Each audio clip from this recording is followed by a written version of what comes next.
السلام عليكم ورحمة الله وبركاته. الله أكبر الله أكبر الله أكبر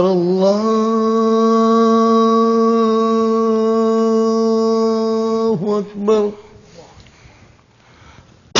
أشهد أن لا إله إلا الله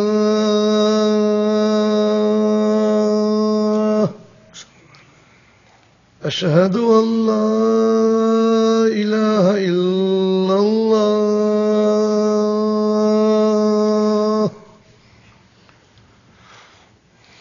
أشهد أن محمدا رسول الله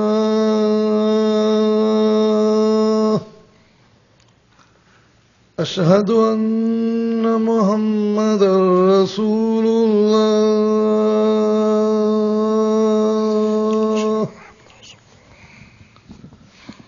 حي على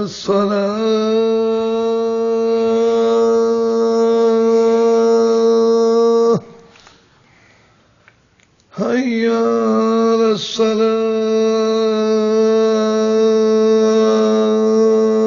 الصلاة حي على الفلاح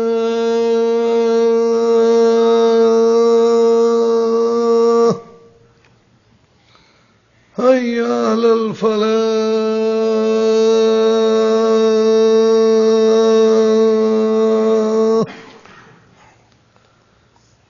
الله أكبر الله أكبر لا إله إلا الله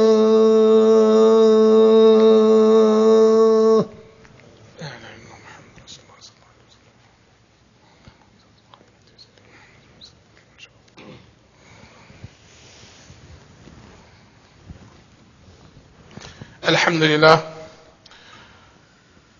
نحمده ونستعينه ونستهديه ونؤمن به ونتوكل عليه ونعوذ بالله من شرور أنفسنا ومن سيئات أعمالنا من يهده الله فلا مضل له ومن يضلل فلا هادي له ونشهد أن لا إله إلا الله وحده لا شريك له ونشهد أن سيدنا ونبينا وعظيمنا وحبيبنا محمد رسول الله صلى الله عليه وعلى آله وصحبه وسلم أوصي وأوصيكم بتقوى الله قال تعالى وبالوالدين إحسانا وذي القربى واليتامى وقال النبي صلى الله عليه وسلم والله في عون العبد ما دام العبد في عون أخيه أما بعد. There was a 7th century Hanafi scholar. His name is Imam Muhammad al-Usrushani, from the area of what's called the Mawara al-Nahr, the Trans-Saxonia region, where we have Bukhara, Samarkand, modern day Afghanistan. And he saw that the society that he lived in was going down, that the people in the towns and the cities and the villages were no longer so much concerned about giving people their rights and duties. They were concerned about taking. They were concerned about their own selfish needs. And because of that, many of the rights of the brothers and sisters in the communities were not being met. Many of the hukuk of the ibad were being abandoned. People became so materialistic. And in his view, he writes that people no longer had a care if somebody died or not. And so he decided to write a book to, in his words, wake up the community and inspire them to change and give them advice on how to change so that the help of Allah subhanahu wa ta'ala would come. And of all the topics that he chose to write about the ahkam, the rulings related to children. And so he entitled his book, which is 2 volumes, Ahkam al-Sighar. The ahkam, the rulings, related to al-Sighar, from the word saghir in Arabic, which means small. Sighar means the minor, the minors. The ahkam of children. How do you raise children? How do you deal with children? And he chaptered the book according to the chapters in fiqh. And so the first chapter has to do with tahara, and it are all of the ahkams, all of the rulings, all of the fiqhi matters related to children in the matter of tahara. Wudu, water, istinja, ghusl, tayammum, everything. Najasa. Then you went to salat. Same thing. Then zakat. Then fasting. Then hajj. Then marriage. Then divorce. Then inheritance. Buying and selling. What happens if you send your child to go buy something for you, etc. Renting. Or rental contracts with kids valid. All kinds of things. 2 volumes. And he says, when we as a community, as an ummah, he says, when we take care to perform our duties, our responsibilities, with our sighar, with our minor children, with our minors, when we take care of them as a community, then we will not be saghar, he says, with Allah. It's a play on words. Sighar means minor, something that's little. Saghar, with a fatha, means to be belittled, to be held minor by Allah. As long as you have no concern for the sighar, he says, the rights and the ahkam of children, Allah, your place with Allah, he says, is a place of saghar, disgrace, belittlement, debase status. The statistics for our country, for last year's statistics in 2013, in the year 2013, the statistics that were that 1 out of every 3 children in America, 1 out of every 3 is without a father. Can you imagine that? And in the home. 1 out of every 3. That means if you see 3 kids in the grocery store, 3 different children, 1 out of them, 1 out of those 3 is going to go home without a dad in the house. The father's not present. Whether he's alive or not is a different issue. He's not present. He's not there. It's a family of divorce. It's a widow. Single mom.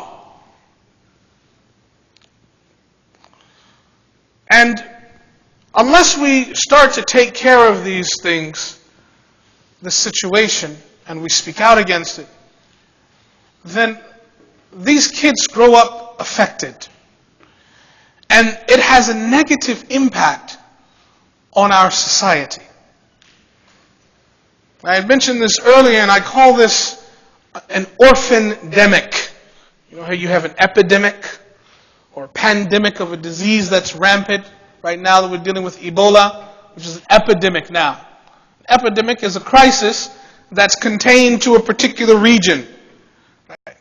When that crisis explodes and it becomes a global problem, it's called a pandemic. So what we have is an orphan-demic. Because the Quranic definition of a yatim, of an orphan, is a child where the father is absent. It's not necessarily the death of the father. Whether he's being dead or alive is not the shara'i point. The point is fuqdan al-ab. The ab, the father, is not there. He's absent. Where's dad? He's absent. Whether that absent means he's dead, or whether it means he's a neglectful father or he's not involved in the kid's life, irrelevant. When that kid's looking around for their dad and they need their dad, they want to talk to their dad, he's not there. They don't know who he is. They don't have any contact with him. That's a yatim in the Shari'i sense. And it includes kids whose fathers have died. But it also includes kids whose father is not dead, might be in jail. The crisis of single-family homes in this country and all over the Muslim world, but we can't do anything about what's the crisis in the Muslim world. Our challenge is local.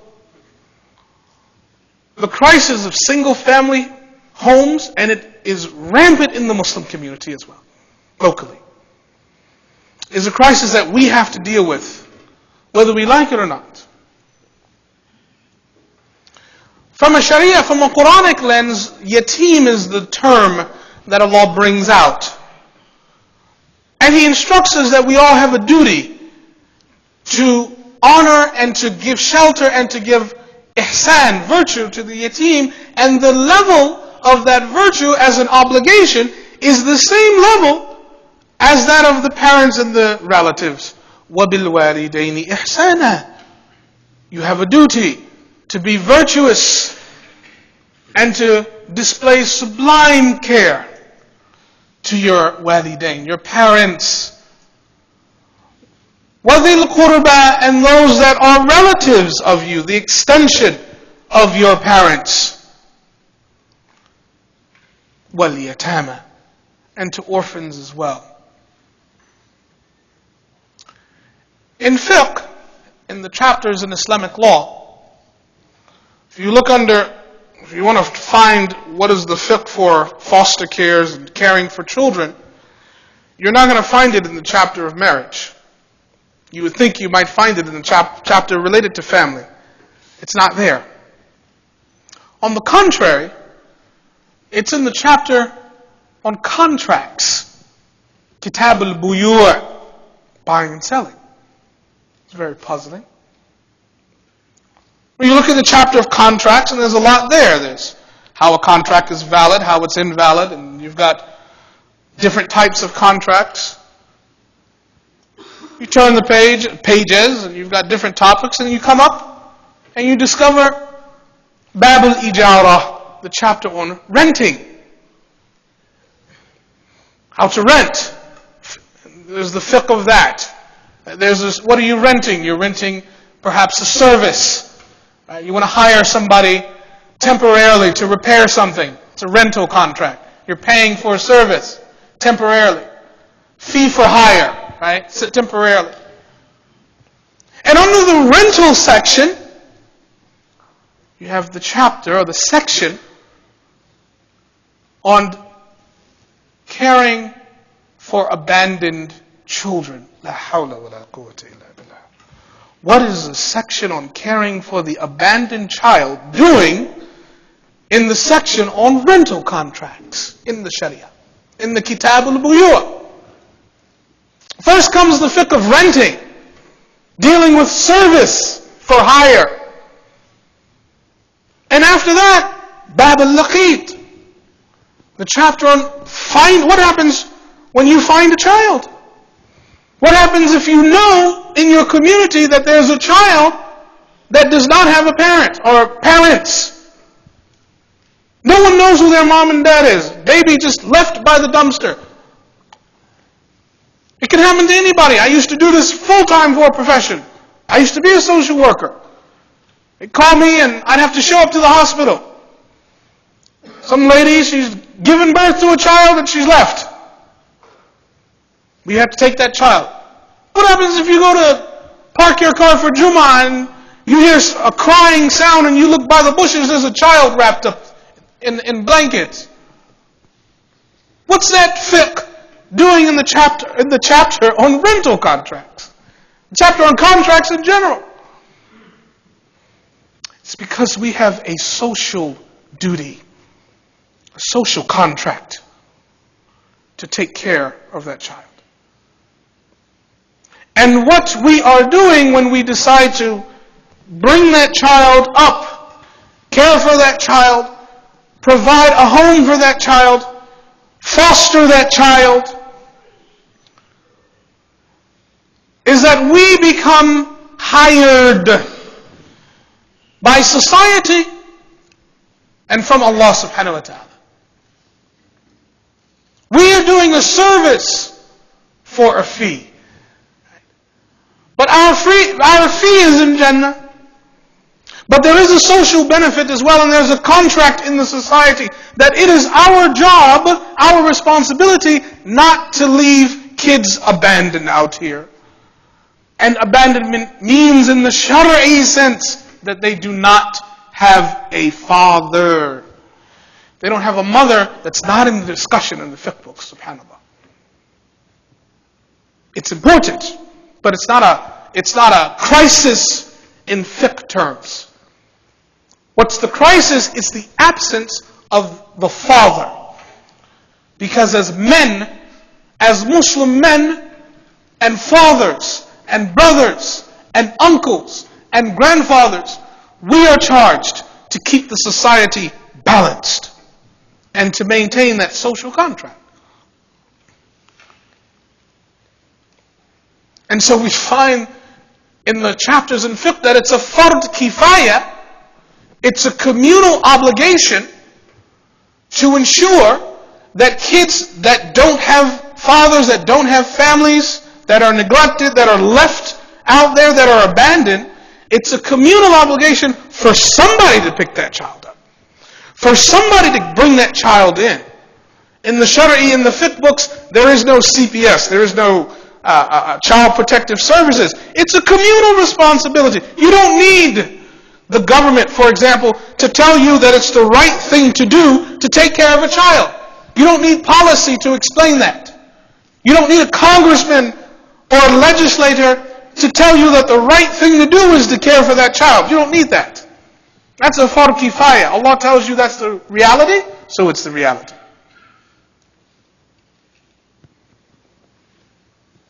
And then the ulama continue.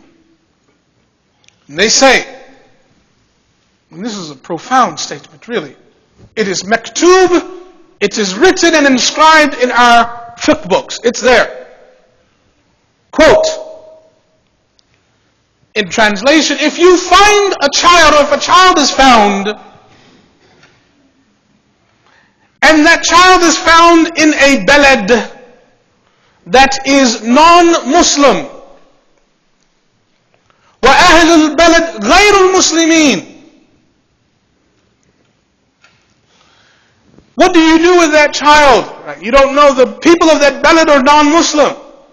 That kid most likely belonged to parents that were non-Muslim. Yunsabu sabi, that child is given the label ila Islam. وَلَوْ كَانَ فِي هَذَا الْبَلَدِ مُسْلِمٌ وَاحِدٌ. That child is described and treated and viewed as a Muslim child, even if only one Muslim lives in the balad. Profound. That child is given the spiritual nasab of the balad. Why? Because that child has no nasab of a deen. And so the ascription, the attribution of the religion that's tied to it must be the best. Because you have to give children what's the best. And if there's one Muslim in that balad, then that means Islam is there.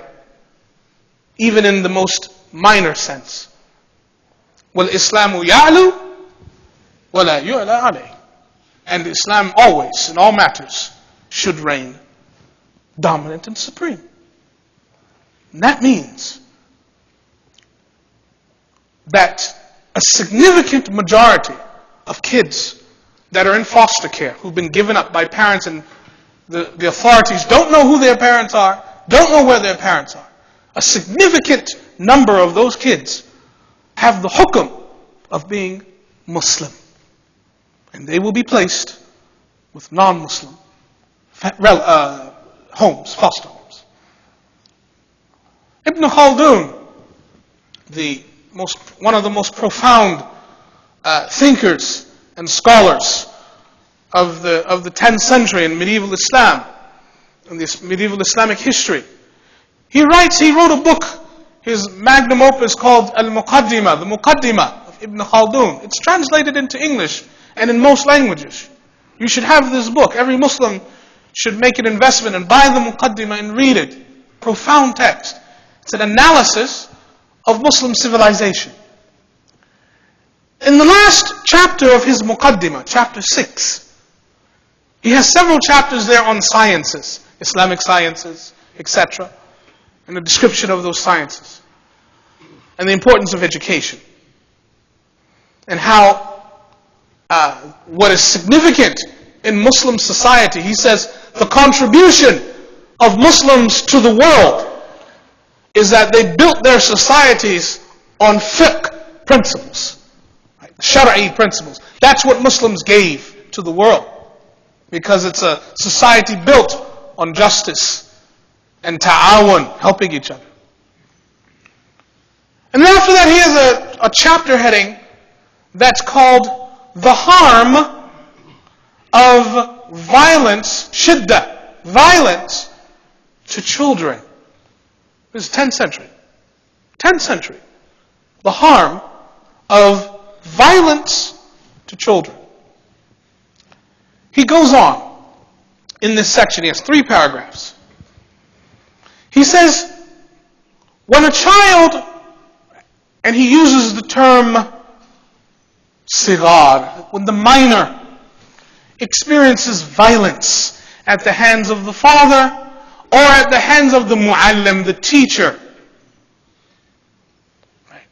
That violence is an act where something's done, a fi'al, or an ihmal, or a neglect. Both are violence. An actual act of doing something or a neglect. You have a child and you leave it alone.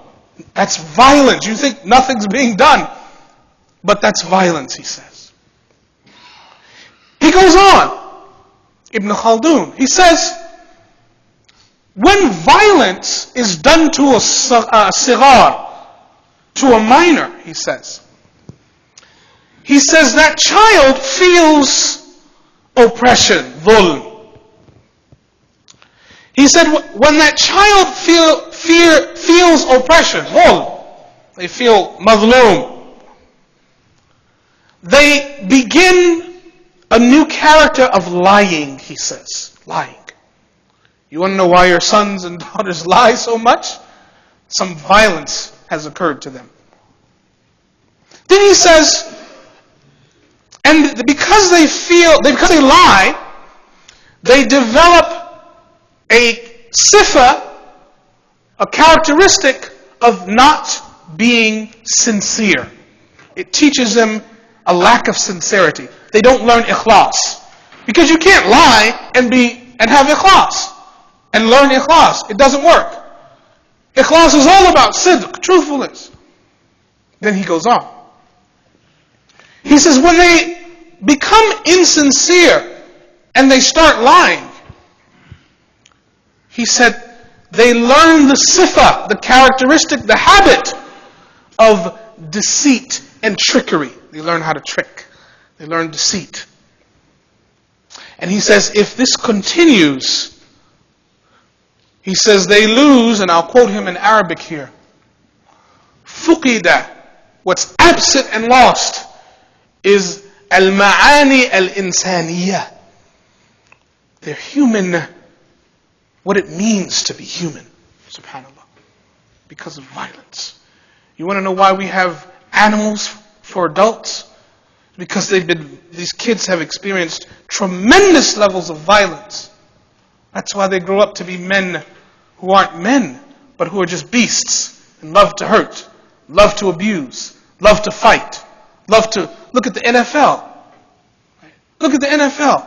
How many men are just, have lost their positions because of violence, domestic violence, right? And you have men that go on camera and say, "This is what my mom did to me." Right? This is how we do it. I got beat. As if that's a sign of manhood that you got beat as a kid. That's a sign of attaining status that, first of all, your dad wasn't around. Second of all, your mom took a stick off of a tree and beat you with it. And that the community did that was a sign of communal status. And it should stay that way. Then Ibn Khaldun, he says, when they have lost their ma'ani insaniya, their human characteristics, he says what's left are evil characteristics. And they become accustomed and habituated. It becomes their ada, their norm, to show evil character. That becomes their norm. That becomes their habit. And we've got an entire corporate industry that thrives off of locking people up because of that. It's called the prison industry. And so he says in the end, Ibn Khaldun, he says, my advice for fathers and teachers is do not do violence to kids. That's what he says. That's in his muqaddimah. Read it. But what is even deeper is that he attributes violence as the neglect, not fulfilling our responsibilities to kids. That's also violent. Allah subhanahu wa ta'ala reaches out to the Prophet ﷺ and reminds him of his rahim and characteristic. Alam yajidka yatiman? Didn't I know that you didn't have a father? That your father was not there? Fa'awa. And I gave you shelter. Fa'awa, yani, it's like the person's outside, in the rain, in the cold, in the storm, and you invite them in. That's awa. They're in trouble. They're in turmoil. They're in pain. They're in distress. You give them comfort. You embrace them. Despite certain disadvantages they might have. Despite the fact that it may make you spend extra money to foster that child, to take care of that child. Fa'awa, you give them shelter. وَوَجَدَكَ ضَالًا, and you were roaming, trying to find a way. فَهَدَى, and I showed you the right path. These kids out here, walking the streets. Prophet ﷺ used to look at youth, and used to tell them, إِيَّاكُمْ وَالْجُلُوسِ فِي الطُّرُقَاتِ. Why don't you do something different? He said, beware of just sitting on the sides of the roads. We've got kids whose nature it is just to leave the house and just roam. They don't know where they're going. وَوَجَدَكَ ضَالًا فَهَدَى وَوَجَدَكَ عَائِلًا فَأَغْنَى. And I found that you were impoverished. You had a need. There was a hole in your qalb. You needed a big brother. You needed a father. You needed a companion. You needed someone to give you guidance and advice and support you, tell you good job, pick you up when you fall, tell you don't do that because it's harmful for you. فَهَدَى, and enrich you. فَأَغْنَى, أَمَّا الْيَتِيمَ. So when you come across a kid that doesn't have a father, فَلَا تَقْهَرْ, give him a break. Don't be tough. Give him a break. He doesn't have those things. He's in foster care. His parents, who were supposed to be a source of love, they dropped him on the side of the road. Of course he's got a discipline problem. Of course he can't sit down and memorize Quran. What do you think? This kid's his world is in trouble. Where's the community? Who's going to support that child? وَأَمَّا السَّائِلَ, and any adult who grows up and asks, they ask because they didn't have as a child. Now they don't have as an adult. So they come to you and ask because they were taught as a kid to ask. And they spent their life asking. So don't turn them away, Ya Nabi. Very profound. Take care of your social contracts. We take care of kids that don't have fathers. Allah subhanahu wa ta'ala will take care of us. As a community and as individuals. Look at the worldly sense. Forget Islam for a second. Look at the worldly sense. iPhone 6 just came out today. Steve Jobs, founder of Apple, brought the iPhone, revolutionized society. Steve Jobs was adopted. Didn't know who his dad was. His dad, in reality, was a Muslim. Did you know that? He was a Syrian Muslim. His name was Abdul Fattah. Abdul Fattah had met a young lady who was not Muslim. She was pregnant. Her parents didn't like the idea that the baby had a father who was Muslim. They made her give that child up for adoption right after she birthed that child. And two people came along. The guy's name was Paul and his wife's name Clara. Paul and Clara Jobs adopted the child, named him Steve. History. Bill Clinton adopted. Bill Clinton. Nelson Mandela. We don't need to talk about his record. He was adopted.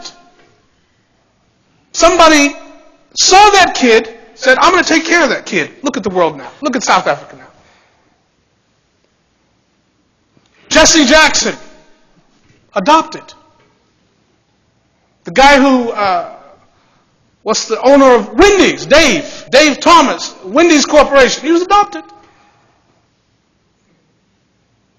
Look at our pop culture. Look at the media and how it tells you that, look, even from a pop culture standpoint, there's pride in taking care of kids that don't have fathers. Look at the story of these, what are called superheroes. Spider-Man. Dad gone, didn't have a father. Batman, same thing, story of Batman. Superman, he's adopted by some folks in Kansas. The entire system of superheroes, people that change society, is built on the idea of supporting kids that don't have fathers. Look at our Turath. Look at Musa alayhi salam. He was brought up by Fir'aun. Didn't matter that his adoptive parent was a tyrant. There was a father in the house. Right?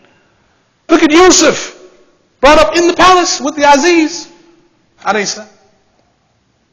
Do we need to speak about Nabi sallallahu alayhi wa sallam? Imam Shafi, mother was Palestinian, migrated with him all the way to Mecca. His dad was gone, dead. In Mecca, he meets the Mufti. She goes up to the Mufti of Mecca, Muslim Ibn Khalid al-Zinji from West Africa. He meets this 10-year-old kid. She says, I want you to teach my son everything you know. He says, what is your name, Ya Ghulam? He says, Muhammad ibn Idris. 5 years later, look at the investment. 5 years later, he learns everything from Muslim Ibn Khalid al-Zinji. And he's giving, at the age of 15, he's giving fatwa in Mecca. And his teacher tells him, go to Medina and sit with the alim of Medina, Malik ibn Anas. And in the history books, his name is Imam. We know him as Imam Shafi. Wallahu fi awn al-abd. Allah subhanahu wa ta'ala will always help you and me, the abd. Ma dam al-abd fi awn akhihi. As long as the abd supports, it helps, uplifts, takes risks with his brother. Maybe the person you help, the kid you foster, the kid you support that doesn't have a dad, maybe that kid grows up to be the next Shafi'i. Maybe that kid does for the Muslims what Steve Jobs did for the world. Maybe that kid does for Islam what Nelson Mandela did for South Africa. You have no idea the impact of that by saving a kid from violence. May Allah subhanahu wa ta'ala inspire us to uplift us to save our youth so that we can save ourselves. Alhamdulillah.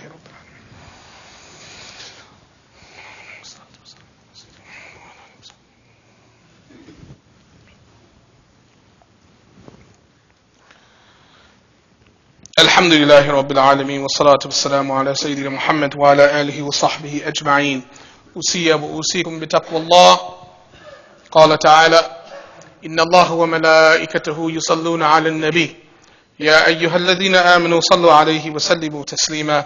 اللهم صل على سيدنا محمد وعلى آل سيدنا محمد كما صليت على سيدنا إبراهيم وعلى آل سيدنا إبراهيم، وبارك على سيدنا محمد وعلى آل سيدنا محمد كما باركت على سيدنا إبراهيم وعلى آل سيدنا إبراهيم إنك حميد مجيد. اللهم اهدنا فيمن هديت، وعافنا فيمن عافيت، وتولنا فيمن توليت، وبارك لنا فيما أعطيت، وقنا شر ما قضيت، إنك تقضي ولا يقضى عليك، إنه لا يذل من واليت ولا يعز من عاديت، تباركت ربنا وتعاليت، فلك الحمد على ما قضيت. نستغفرك ونتوب إليك، نستغفرك ونتوب إليك، نستغفرك ونتوب إليك. وصلى الله على سيدنا محمد وعلى آله وصحبه وسلم. عباد الله، اتقوا الله، إن الله يأمر بالعدل والإحسان وإيتاء ذي القربى وينهى عن الفحشاء والمنكر والبغي يعظكم لعلكم تذكرون. I performed the first Jummah. I'll ask inshallah Hafiz if you perform the salat inshallah ta'ala for this one. Aqim as-salat inshallah.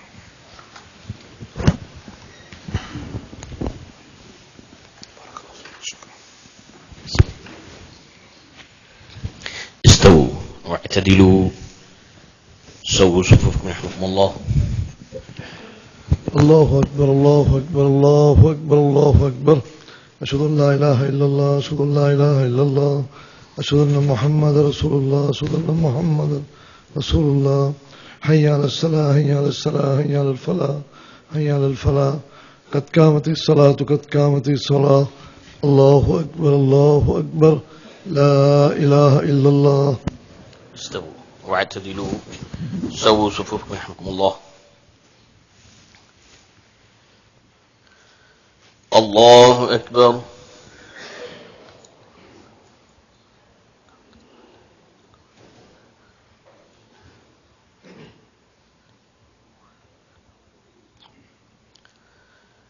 الحمد لله رب العالمين الرحمن الرحيم مالك يوم الدين. إياك نعبد وإياك نستعين. اهدنا الصراط المستقيم صراط الذين أنعمت عليهم غير المغضوب عليهم ولا الضالين.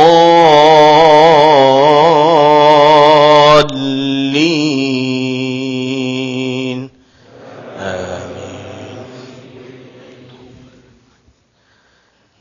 سبح اسم ربك الأعلى الذي خلق فسوى والذي قدر فهدى والذي أخرج المرعى فجعله غثاء أحوى. سنقرئك فلا تنسى إلا ما شاء الله إنه يعلم الجهر وما يخفى. ونيسرك لليسرى فذكر إن نفعت الذكرى. سيذكر من يخشى ويتجنبها الأشقى الذي يصلى النار الكبرى ثم لا يموت فيها ولا يحيا. قد أفلح من تزكى وذكر اسم ربه فصلى. بل تؤثرون الحياة الدنيا والآخرة خير وأبقى. إن هذا لفي الصحف الأولى صحف إبراهيم وموسى. الله أكبر.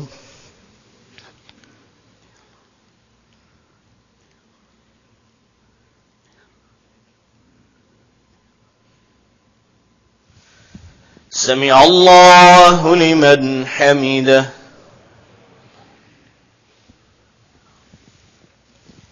الله أكبر.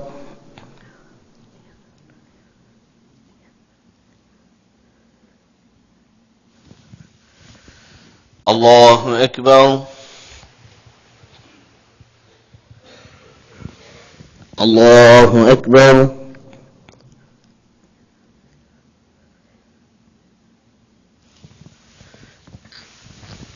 الله أكبر. الحمد لله رب العالمين الرحمن الرحيم مالك يوم الدين إياك نعبد وإياك نستعين اهدنا الصراط المستقيم صراط الذين أنعمت عليهم غير المغضوب عليهم ولا الضالين.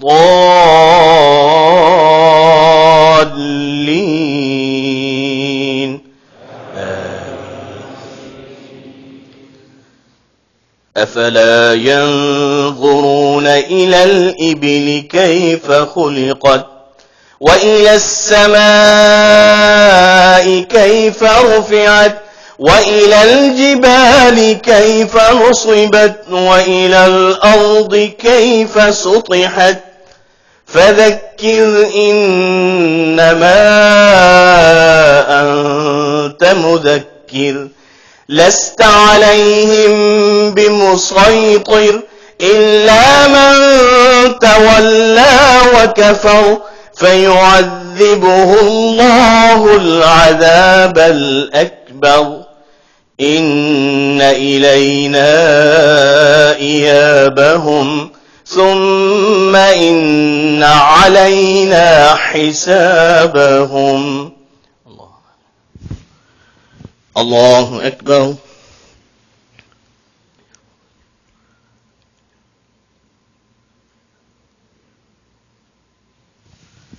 سمع الله لمن حمده. الله أكبر.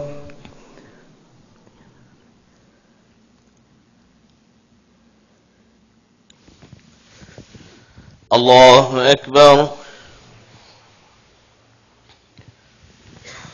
الله أكبر.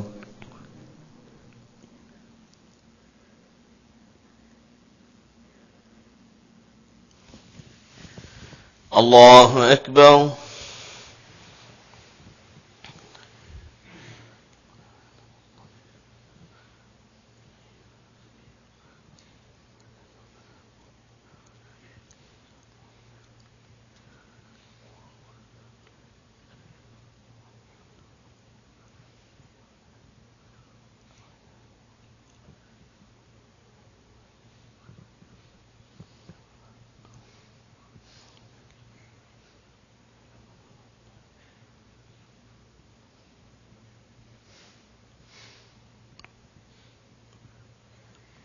السلام عليكم ورحمة الله.